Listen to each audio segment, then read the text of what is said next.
शांडिल्य, शांडिल्य। अरे कहां चला गया? अज्ञान के अंधकार से घिरे हुए व्यक्ति ऐसे ही होते हैं। यौवन है, बल है, रूप है, इसलिए इस नश्वर संसार के दोष उसे दिखाई नहीं देते। बड़े पुण्य से ये मानव देह मिली है, पर इसी से उसे अहंकार हो गया है। अरे ये शरीर तो रोगों की खान है। बुढ़ापा और मृत्यु इसके सर पर मंडराते रहते हैं। ये तो विषय नदी के तीर का वृक्ष है, उसे इसका ध्यान ही नहीं। किंतु इसमें उसका नहीं, उसकी युवावस्था का दोष है। लाओ एक बार और बुलाकर देखो। शांडिल्य, शांडिल्य।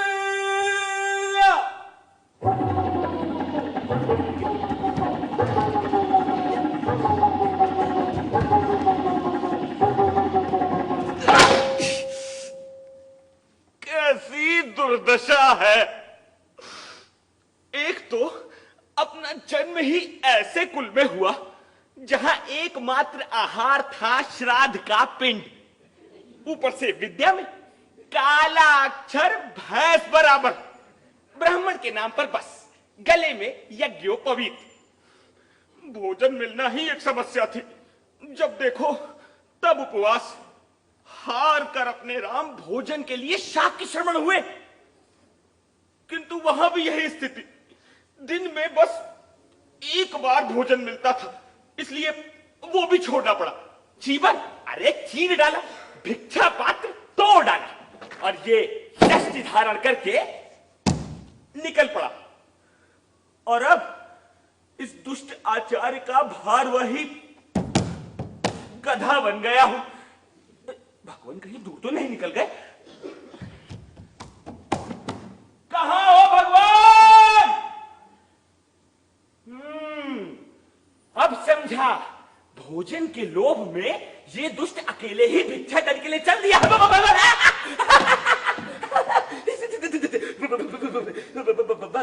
तो ये रहे। क्षमा क्षमा, बहुत क्षमा। शांडिल, इतना विकल क्यों है? धीरज धर, धीरज धर। भगवान, आजकल तो नगर में नित्य उत्सव होते हैं, चारों ओर सुख और समृद्धि है। ऐसे में आप किस विधि से भिक्षा मांगते हैं? सन, ना तो कहीं सत्कार की आशा करनी चाहिए और ना ही विघ्न बाधाओं से डरना चाहिए। मैंने तो ये नियम बना रखा है कि सद्गृहस्थ के घर से ही भिक्षा ग्रहण करता हूं। यही संसार सागर विघ्न और दोष रूपी मगरमच्छों से भरा है। साधु पुरुष को उन्हीं के बीच में से होकर अपना मार्ग बनाना पड़ता है। सत्य है भगवान, किंतु मेरे तो कोई माता है न पिता है, ऊपर से अन्य का भी संकट आन पड़ा, इसलिए मैंने ये यष्टि धारण कर ली। धर्म के आकर्षण से नहीं। सद्धर्म के प्रति ऐसे वचन। सत्य और असत्य दोनों आत्मा के बंधन है, ये शिक्षा आप ही से तो मिली है। हाँ, वो सत्य और असत्य दोनों से बंधन होता है, किंतु व्यक्ति यदि स्वेच्छा से शुभ कार्य में प्रवृत्त होता है तब देवता उसके कर्मों का फल धरोहर की भांति सुरक्षित रखते हैं। किंतु वो फल व्यक्ति के हाथ में कब आता है? वैराग्य रूपी ऐश्वर्य मिलने पर। और ये ऐश्वर्य कैसे प्राप्त होता है? वीतरागी होने पर। अब ये वीतराग क्या बला है? सन, राग और द्वेष में मध्य मार्ग का अनुसरण, सुख और दुख में संतुलन, हर्ष और भय में संयम, मित्र और शत्रु में समभाव, इसी को ज्ञानी जन वीतरागत्व कहते हैं। ऐसी भी कोई वस्तु होती है संसार में? ना होती तो ये नाम कहां से आता? नाम को छोड़िए, आप ये मानते हैं कि ऐसा हो सकता है? निसंदेह। झूठ, बिल्कुल झूठ। क्यों? तो फिर आप मुझ पर क्रोध क्यों करते हैं? क्रोध? अब वो तू विद्या अध्ययन नहीं करता ना, इसलिए। मैं अध्ययन करूं या ना करूं, इससे आप जैसे वीतरागी को क्या? ना ना ना ना ना ना ना, अब ये तो शास्त्रों का वचन है कि अध्ययन के लिए आया हुआ शिष्य ताड़न का अधिकारी होता है।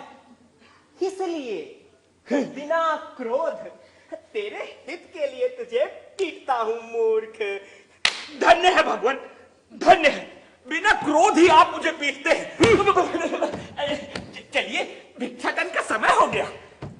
मूर्ख, अभी मध्याह्न कहा हुआ है।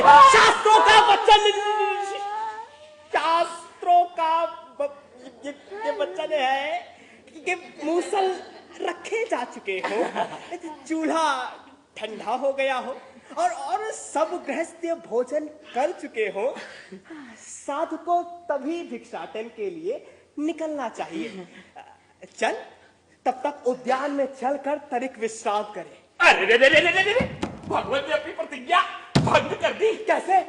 भगवान के लिए तो सुख और दुख दोनों समान है ना, तो फिर विश्राम कैसा? हाँ, वो मेरी आत्मा सुख और दुख में संभाव रखती है, पर मेरी कर्म आत्मा विश्राम चाहती है। गुरुजी, ये आत्मा क्या है और वो दूसरी वो कर्म आत्मा, ये क्या है?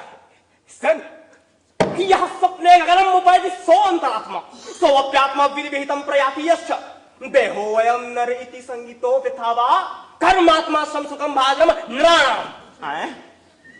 अर्थात जो स्वप्न में भी गगन विहार करती रहती है और कर्मानुसार आवागमन करती रहती है, वो तो है अंतरात्मा।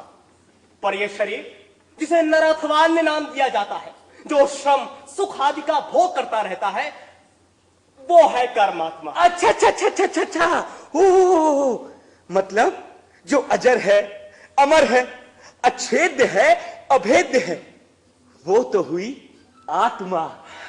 और जो हंसती है, हंसाती है, खाती है, पीती है और अंत में नाश को प्राप्त होती है, वो हुई कर्मात्मा।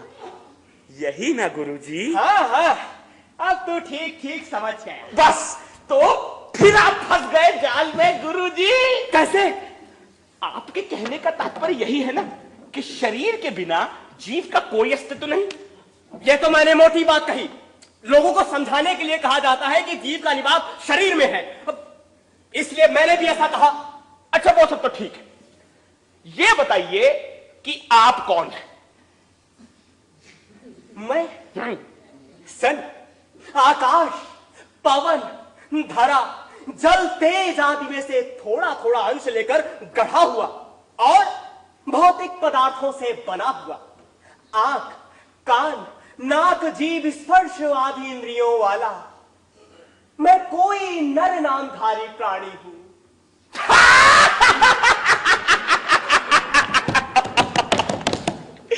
अरे भगवान, जब आप स्वयं को नहीं जानते तो आत्मा को क्या जानेंगे? चलिए उद्यान में प्रवेश कीजिए। पहले तू प्रवेश कर। क्यों? हमें तो निर्जन वन में जाने का अभ्यास है। नहीं गुरुजी, पहले आप प्रवेश कीजिए, मैं पीछे पीछे आता हूं। क्यों? गांव में मेरी एक दादी कहा करती थी कि अशोक के पत्तों के पीछे बाघ छुपा रहता है, इसलिए पहले आप प्रवेश कीजिए, मैं पीछे पीछे आता हूं। अच्छी बात है। चल।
गर्दन से रक्त भी बहने लगा।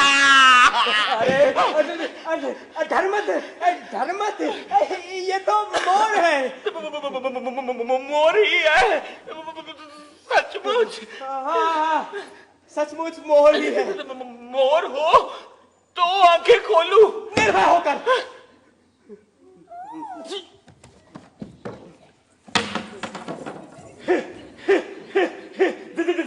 देखा, बाघ मेरे डर से मोर का रूप धर के भाग गया।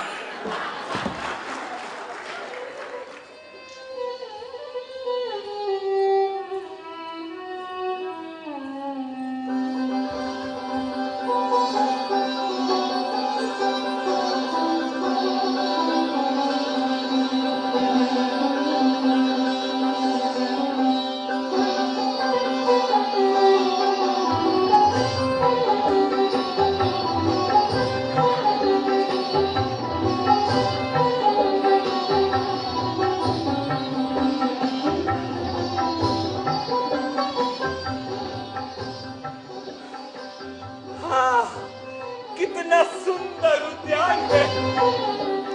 कदम, नीम, निचुल, वर्णिकार, कुर्बक के वृक्ष बसंत के कारण पत्र पल्लवों और पुष्प मंजरियों से सुशोभित है। मोर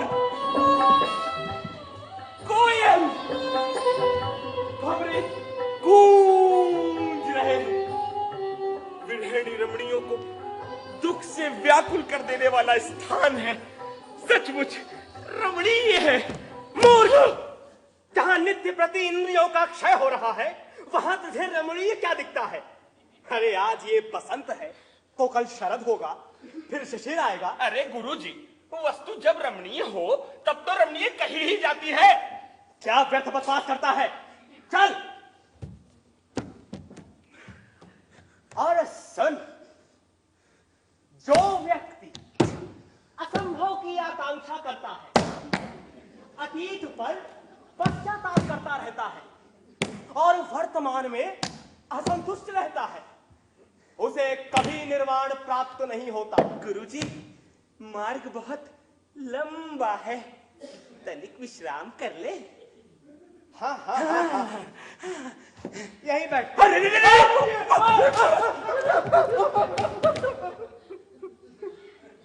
ये स्थान पवित्र नहीं है।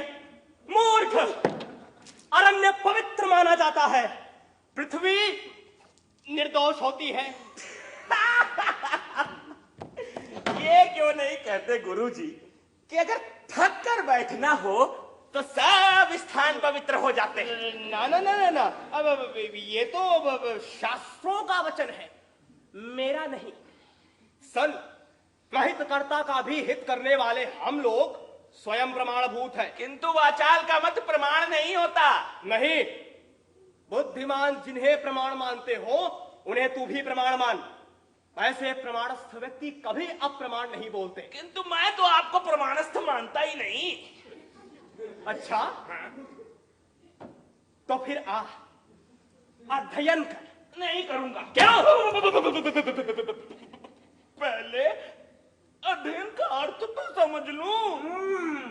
अध्ययन का अर्थ तो अध्ययन के उपरांत ही ज्ञात होता है, इसलिए अभी तो तू अध्ययन ही कर। गुरुजी, अध्ययन से क्या लाभ है?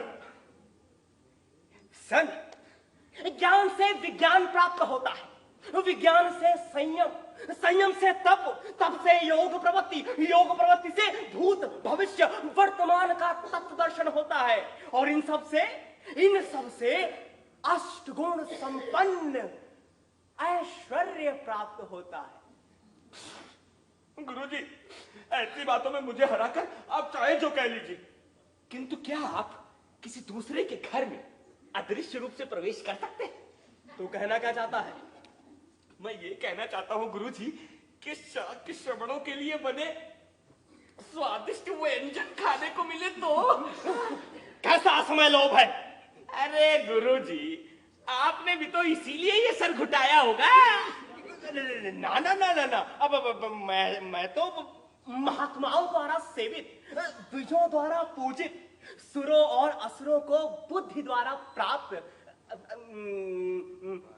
अनिवार्य, अक्षौम्य, अचिंत्य और अव्यय ऐसे महान योग के फल को ही ग्रहण करता हूं। तो ठीक है गुरुजी, आप अपने योग के फल को ग्रहण कीजिए, मैं अपने भोजन की चिंता करता हूं।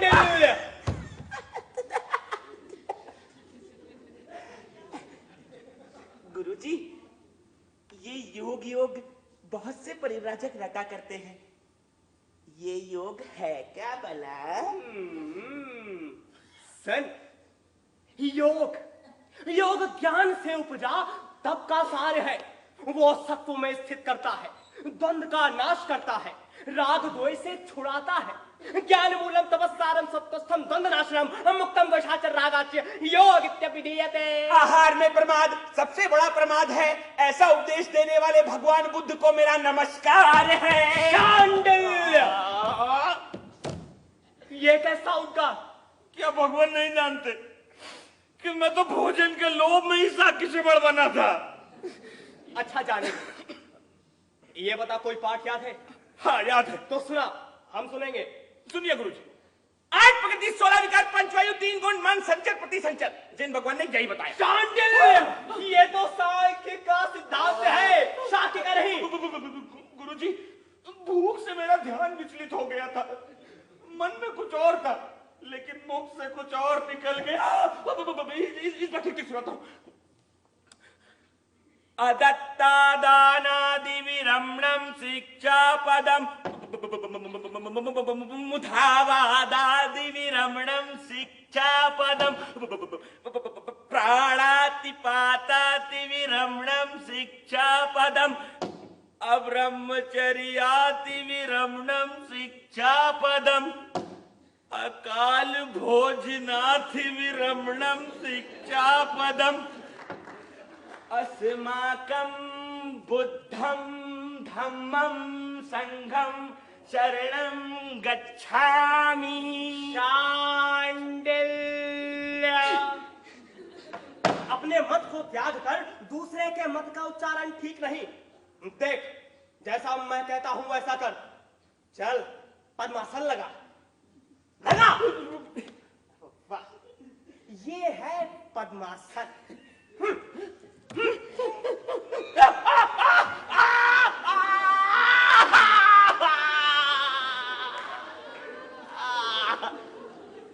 अब सब इंद्रियों को अपनी आत्मा में केंद्रित करके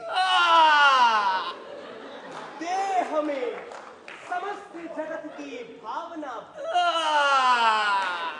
ज्ञान द्वारा सत्व का आश्रय लेकर देहात्मा से समग्र आत्मा को पहचान।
समाप्त ही हुई होगी क्या?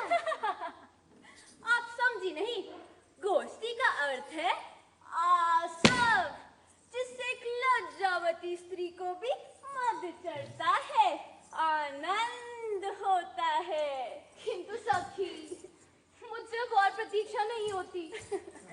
सखी, जो आनंद प्रिय की प्रतीक्षा में है, वो मिलन में कहाँ? आओ, बोर से लदे इस आम वृक्ष के नीचे बैठो, कुछ गाओ और प्रतीक्षा की घड़ियां बिताओ।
संगीत तो इतना मीठा है कि जैसे किसी ने खीर में घी डाल दिया हो। देखूं तो सही।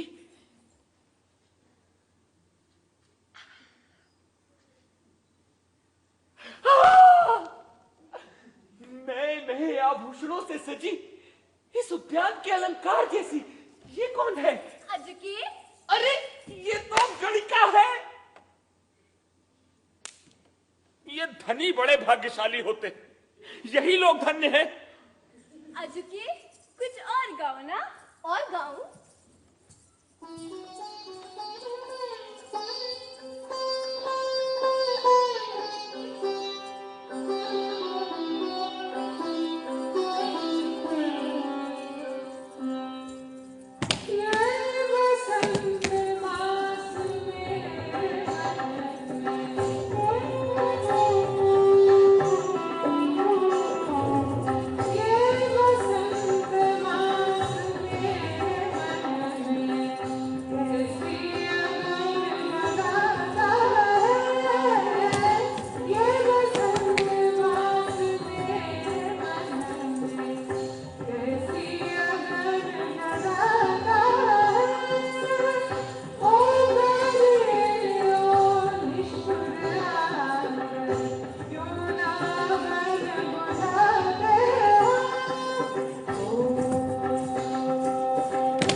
मधुर कंठ है, दूध के धार की तरह प्रवाहित हो रहा है।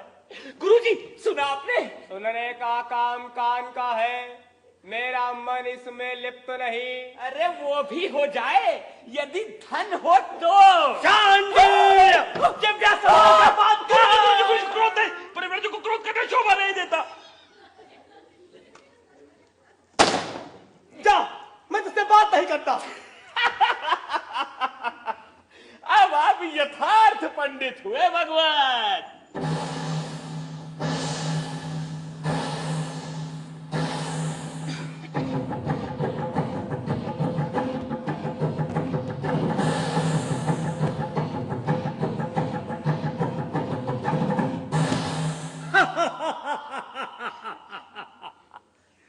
प्राणियों के पाप और पुण्य के साक्षी यमराज ने मुझे यह आज्ञा दी है कि जैसे ही किसी का कर्म पूरा हो जाए मैं वैसे ही उसके प्राण हर लूं। इसीलिए मैं देश देशांतर में भटकता, पलक मारते ही भांति भांति के नदी, वन और पर्वतों को पार करके आकाश मार्ग से यहां पहुंचा। लेकिन ये वसंत सेना कहां होगी?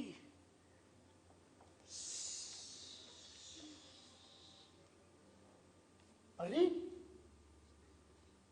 तो ये रही।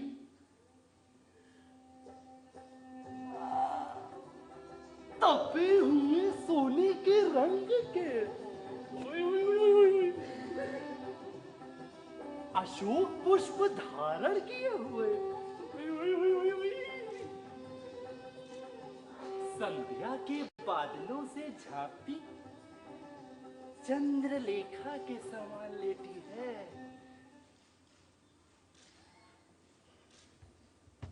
ठीक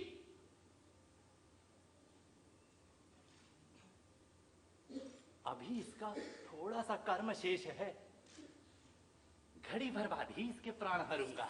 अजुके, ये अशोक के फूलों का गुच्छा कैसा सुंदर है, तोड़ लाऊं? नहीं नहीं, इसे तो मैं स्वयं ही तोड़ूंगी। ठीक, इसकी मृत्यु का देशकाल यही है। चलूं, सर्प बनकर अशोक की डाली पर बैठ जाऊं और इसके प्राण हर लूं।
कर्म पूरा हो गया होगा।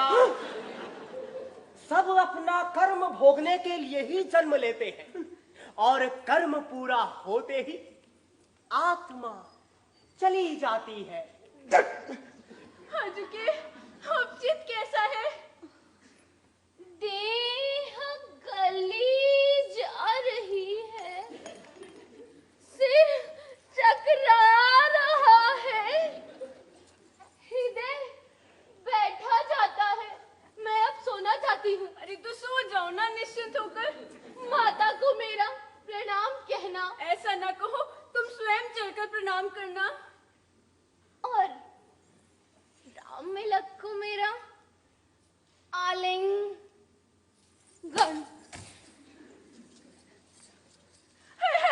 राधिका तो मर गई। गुरुजी!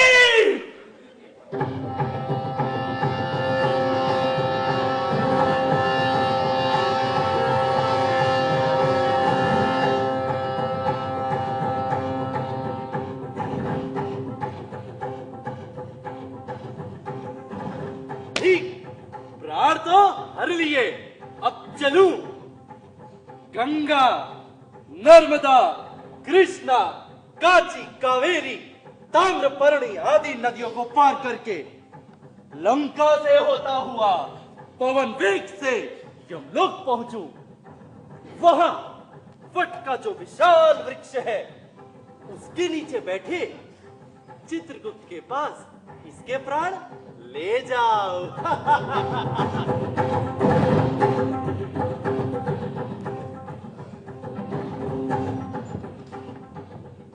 गुरुजी, इस अंधकार ने तो प्राण त्याग दिए। अरे मूर्ख, प्राणियों को प्राण बहुत प्यारे होते हैं।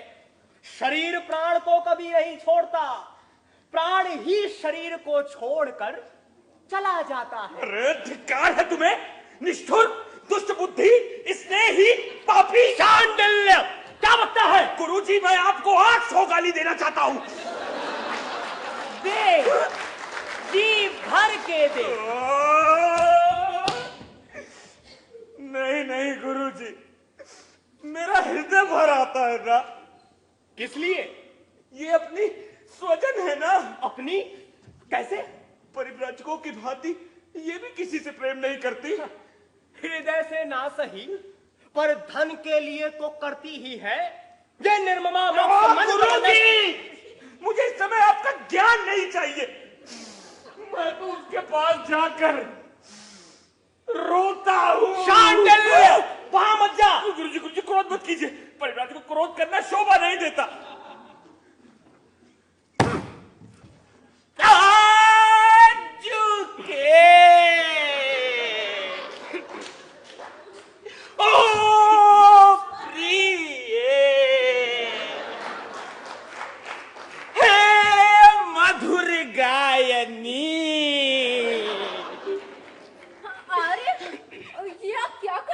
अरे प्रेम। प्रेम संभव है, साधुओं का सभी से प्रेम संभव है। अरे मैं इन्हें छू लूं? छू लीजिए। आजुके। अरे यार, ये आप क्या करते हैं? पैर क्यों छूते हैं? हाय हाय, मेरी तो मत ही मारी गई। सिर किधर है और पैर किधर, ये भी नहीं सूझता। आजुके। जीते जिए रमणी रत्न मुझे ना मिला। आजुके। एक काम करूं? अरे कनिका पे नजुका की देखभाल करिए, तब तक मैं जाकर इनकी माता को बुला लूं। हाँ, जाओ, जल्दी जाओ। जब तक इनकी माँ नहीं आती तब तक मैं ही इनकी माँ हूँ। लगता तो दयावान है, अजका की देखभाल अवश्य करेगा। गई, अब जी भर के रो लो। ये क्या करता है? अरे दूर हटो निष्ठुर, मुझे भी क्या अपने जैसा बनाना चाहते हो? अच्छा चल, और अध्ययन शुरू कर। क्या गुरुजी, पहले हमें इस बेचारे की कुछ चिकित्सा करनी चाहिए। तो तूने कौन सा वैदिक शास्त्र पढ़ा है? अरे मैंने ना सही, आप भी अपने योग बल का कुछ चमत्कार दिखाइए। ये बेचारा कर्तव्य ज्ञान से रहित होने के कारण परिव्राजक के धर्म को नहीं जानता। महेश्वरादि योगाचार्यों के मुख से मैंने सुना है कि शिष्य के प्रति दया भाव से प्रेरित होकर किया हुआ कार्य दोष रूप नहीं माना जाता।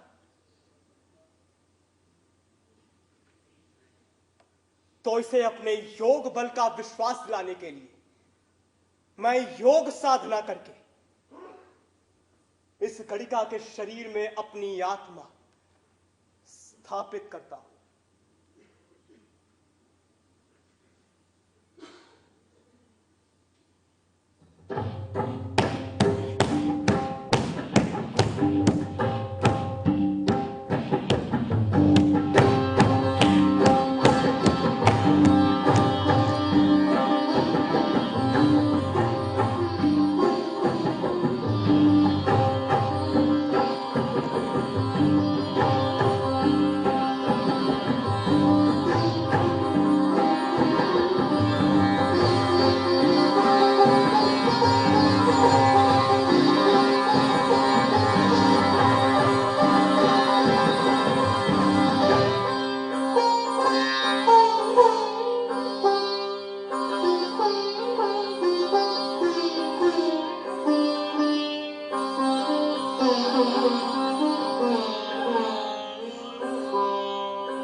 जीवित हो उठी।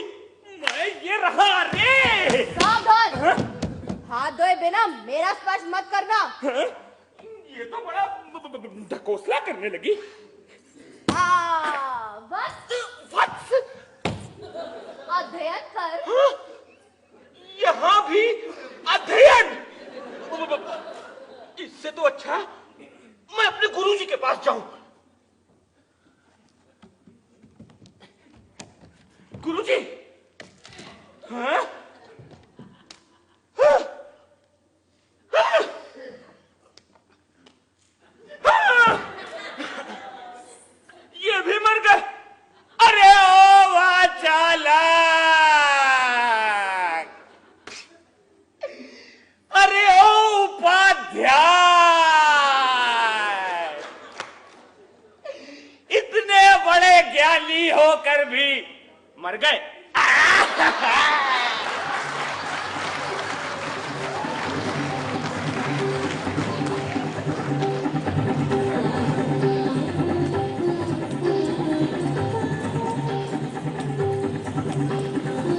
कहाँ है मेरी बेटी?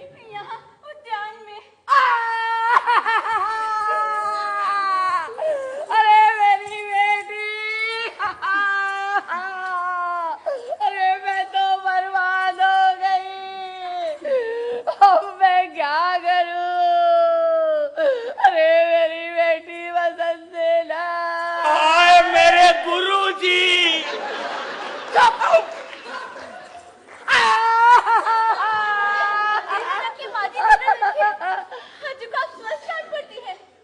अरे हाँ, ये तो स्वस्थ है। अरे मेरी बेटी वसंत सेना, क्या हुआ था तुझे? एक खुसट गुड़िया। अरे छूना मत मुझे। अरे इसे क्या हुआ है? लगता है विष अधिक चढ़ गया है। बेटी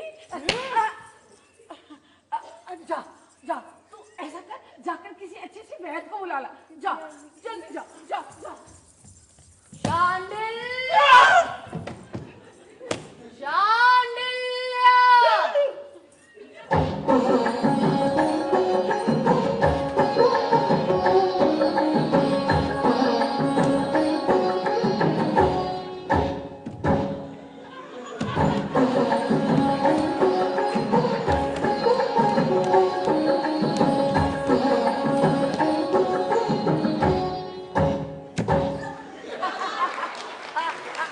आइए आइए सेठ जी, आपके बिना आशुका बहुत बेचैन है। मेरा मन तो ये कहता है कि इस विशालाक्षी के कोमल कमल के समान विकसित मधुर भाषी मुख का मैं भ्रमर की भांति रस पान कर लूं। अरे मुझे देखकर ये मुख क्यों फोड़ लिया? हे तन्वी, मंद मंद लहरों के कारण झुके हुए कमल के समान अपने मधुर भाषी मुख को तनिक इस ओर तो फेरो ना। अभी मुझे तुम्हारा मुख थोड़ा सा ही दिखता है, पर ये भी मुझे प्यासे को अल्प जल की भांति आनंद ही देता है। निर्लज्ज, छोड़ मेरा मत। ये क्या है? अरे उठिए उठिए सेठ जी, जब से इसे सर्प ने डसा है ये इसी तरह का विलाप कर रही है। मुझे तो लगता है कि प्राण निकलने के बाद इसके शरीर में कोई भीषण भूत प्रविष्ट कर गया।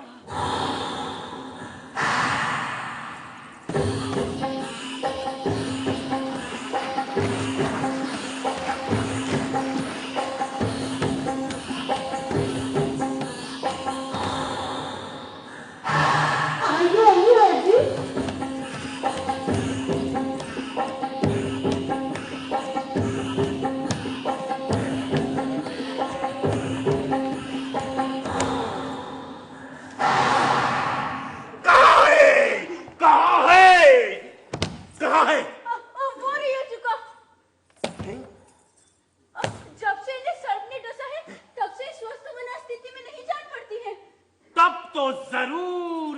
किसी अजगर ने डसा होगा। आपको कैसे पता चला? हैं? देखती नहीं इसमें कितना परिवर्तन आ गया है। ले आओ सारी सामग्री, इस तंत्र का प्रयोग आरंभ करता हूं।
कुंडल कुटिल कामिनी, मंडल में प्रवेश कर, मंडल में आ।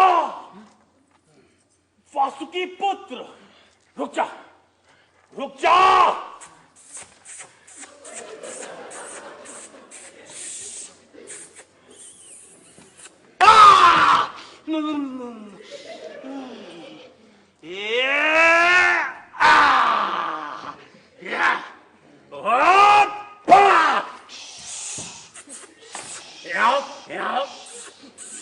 सिर काटो इसका। कहाँ है कुल्हाड़ी? मूर्ख वैद, व्यर्थ परिश्रम ना कर। तो पित्त भी है, पर देख तेरा पित्तवात और श्लेष कैसे दूर करता हूं। करो ऐतराज, पूर्ण प्रयास करो, मैं तुम्हें प्रसन्न कर दूंगा। 8 गोलियां हैं और सर्प दंश की औषधि भी। पता नहीं पल भर भी जिएगी या मरेगी। गोली तो घोट लूं।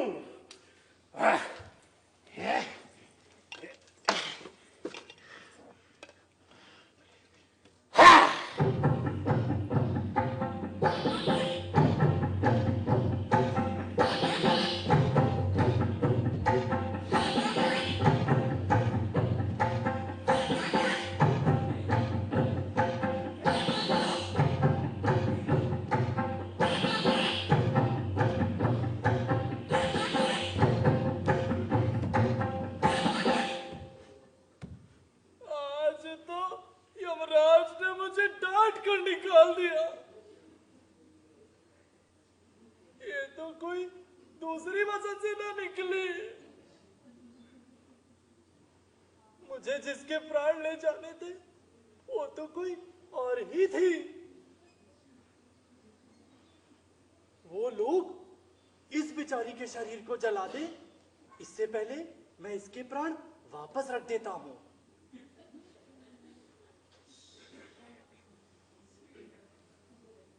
अरे ये क्या? ये तो उठ भी बैठी। इसके प्राण तो मेरे हाथों में हैं और ये जीवित हो गई। ऐसा आश्चर्य तो पहले कभी नहीं देखा।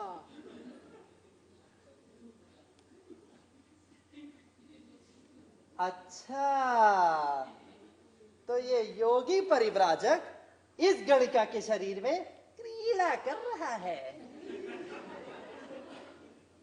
अब क्या करूं? चलो थोड़ी देर के लिए इस गणिका की आत्मा को इस ब्राह्मण के शरीर में रख देता हूं। इस बीच अपना एक और काम पूरा करके बाद में दोनों के प्राणों को यथास्थान स्थापित कर दूंगा।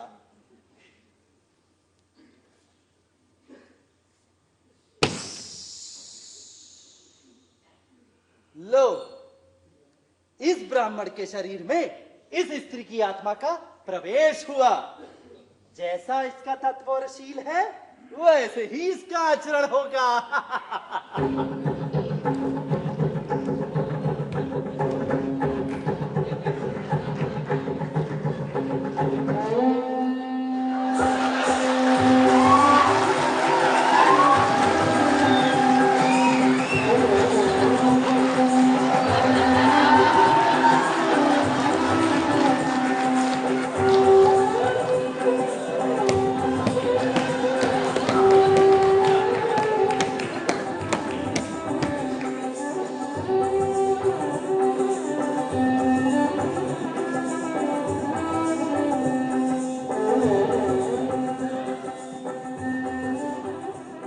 मधु करके, अरे ओ मधु करके। अरे भगवान तो फिर से जीवित हो उठे। लगता है अभागों को मौत भी नहीं आती। कहाँ है राम मिलक? मैं ये रहा भगवान। ये क्या? जिस हाथ में कमंडल होना चाहिए था उसमें मानो कंकड़ सुशोभित है। ना तो ये भगवान है और ना ही अजुका। ये तो भगवत अजुका लगते हैं। राम मिलक, आओ मेरा आलिंगन करो। अरे बबूल के पेड़ को हृदय से लगा ले। राम मिलक, मैं सचमुच मस्त हो उठी हूँ। नहीं नहीं, तू उन्मत्त हो उठा है। भगवान, ये सब तो आश्रम धर्म के विरुद्ध है। मैं सुरापान करूंगी। अरे विषपान कर ले। मधु करके, अरे ओ मधु करके, मुझे बाहों पाश में ले लेना। मेरी बेटी पसंद से ना। मैं ये रही माँ, पैरों पड़ती हूँ। अरे ठीक है भगवान, आप मेरे पाँव पे छू रहे हैं। माँ, तू तो मुझे पहचानती है ना?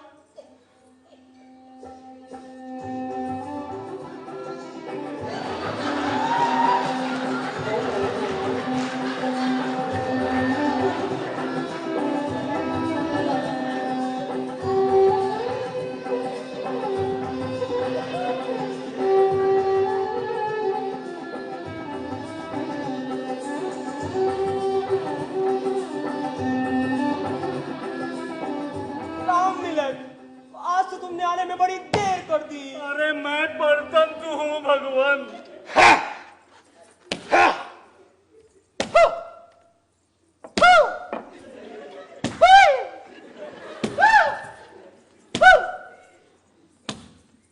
इसे किसी सर्प ने थोड़ा ही डसा है।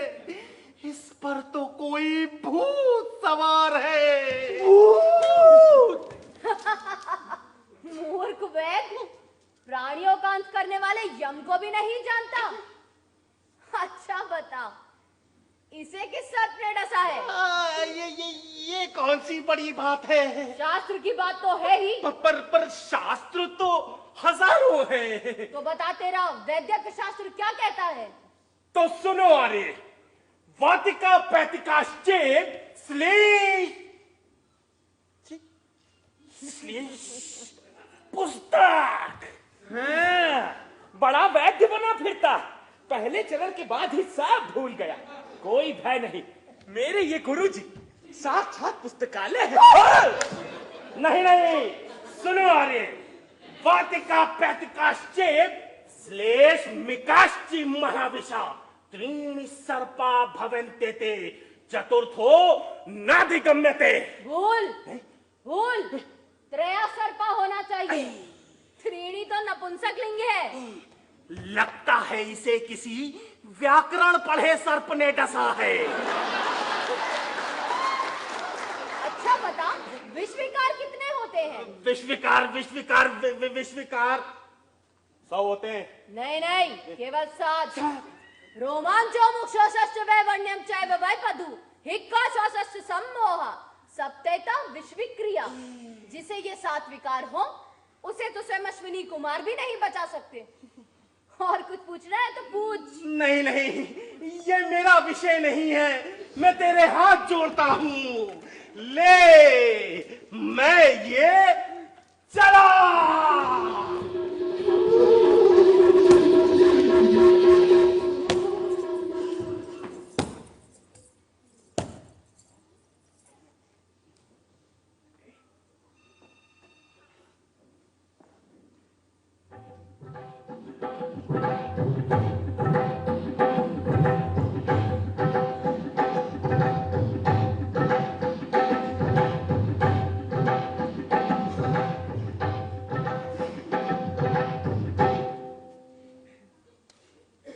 आज कैसे कैसे लोगों को यमपुरी पहुंचाया। कुछ को जन्म से पहले ही, कुछ को शरीर के ज्वर से, कुछ को कान के रोग से, तो कुछ को हृदय के रोग से मार डाला। अब चलूं उन दोनों के प्राणों की अदला बदली करके यमराज के आदेश का पालन करूं।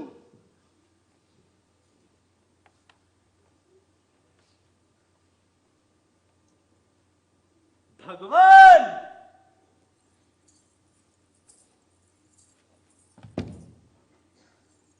अब तो इस गणिका के शरीर को छोड़ दो।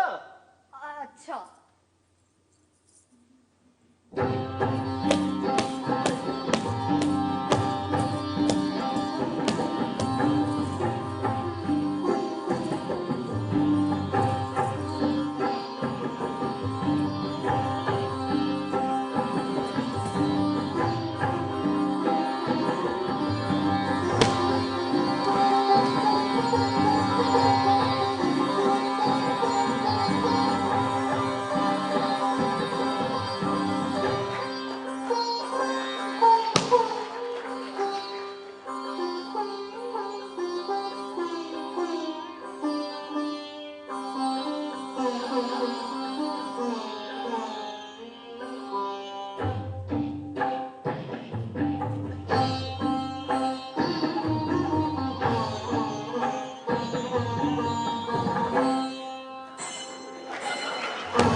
शांडिल्य, शांडिल्य। अरे भगवत तो फिर अपनी ही तरह बोलने लगे। मधुकरी के, अयो मधुकरी के। अरे हज को भी अपनी तरह बोलने लगी।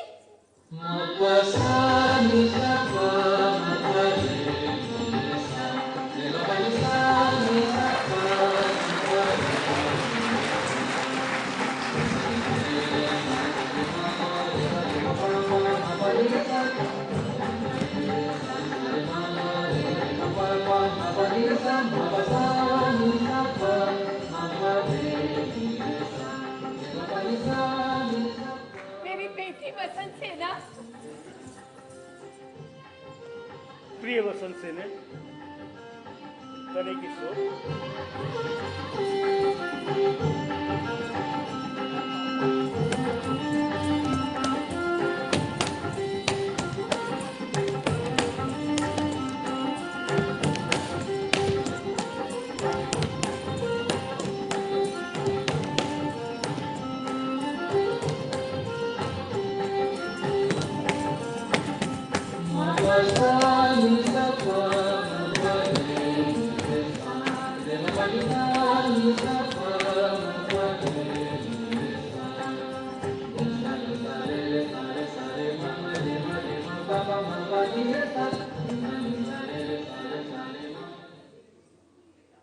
भगवान,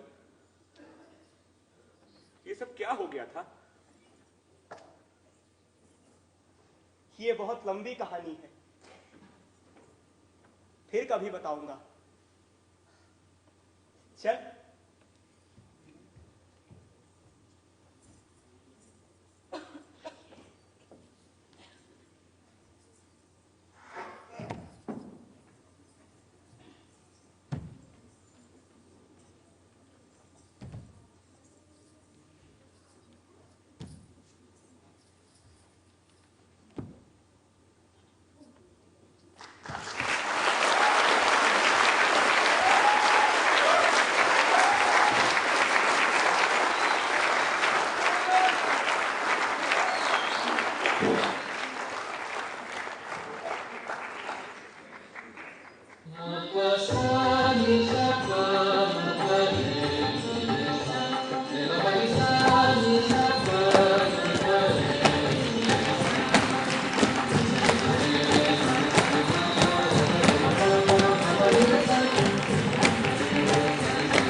आज की हमारी प्रस्तुति के पश्चात आप सभी दर्शकों का थोड़ा सा समय और देते हुए मैं इस नाटक के डायरेक्टर से निवेदन करता हूं कि कृपया मंच पर आए श्री सूर्य मोहन कुलश्रेष्ठ।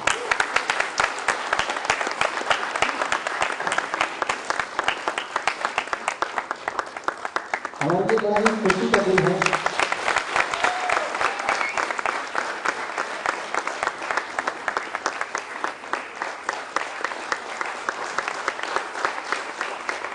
हमारे लिए बड़ा ही हर्ष का विषय है कि हमारे बीच उपस्थित हैं प्रख्यात नृत्य निर्देशिका एवं नृत्य संरचनाकार पद्मश्री श्रीमती शोभा दीपक सिंह हैं। मैं निवेदन है कि कृपया मंच पर आएं और नाटक के डायरेक्टर को पुष्पगुच्छ एवं 19वें भारत रंग महोत्सव का प्रतीक चिन्ह देकर उन्हें सम्मानित करें।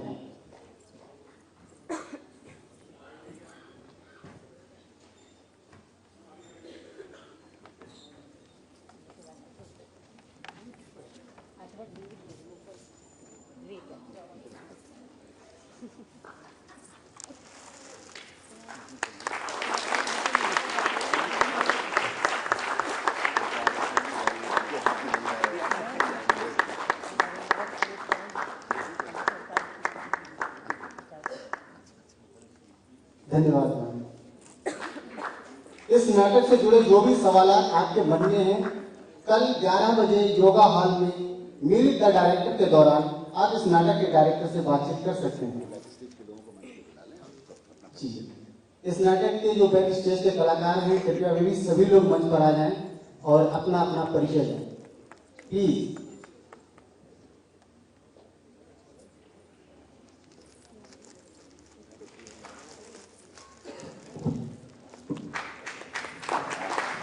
बहुत बहुत शुक्रिया।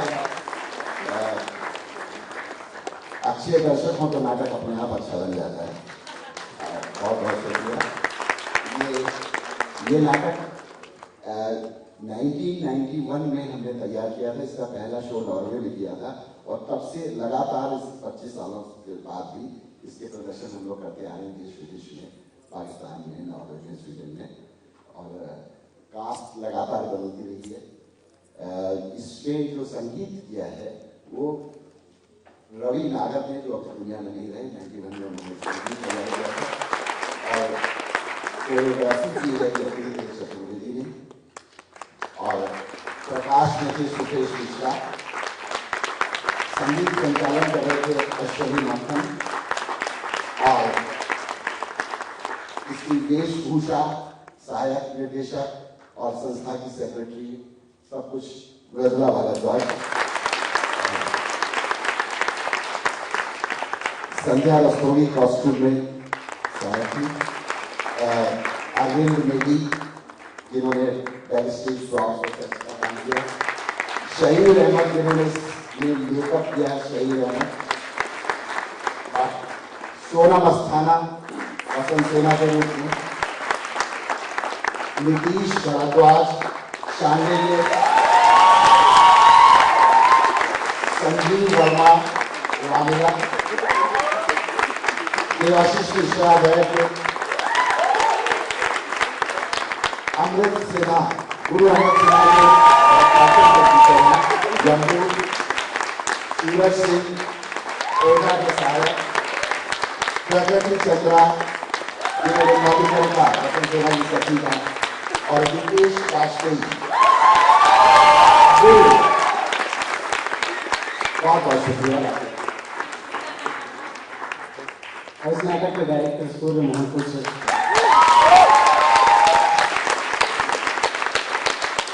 दो आवश्यक सूचनाएं। पहली, कल दोपहर 2 बजे से 3:30 बजे तक कथा सीरीज के अंतर्गत गौन पेंटिंग का सेशन बहुमुख सभागार में संपन्न होगा। आप सादर आमंत्रित।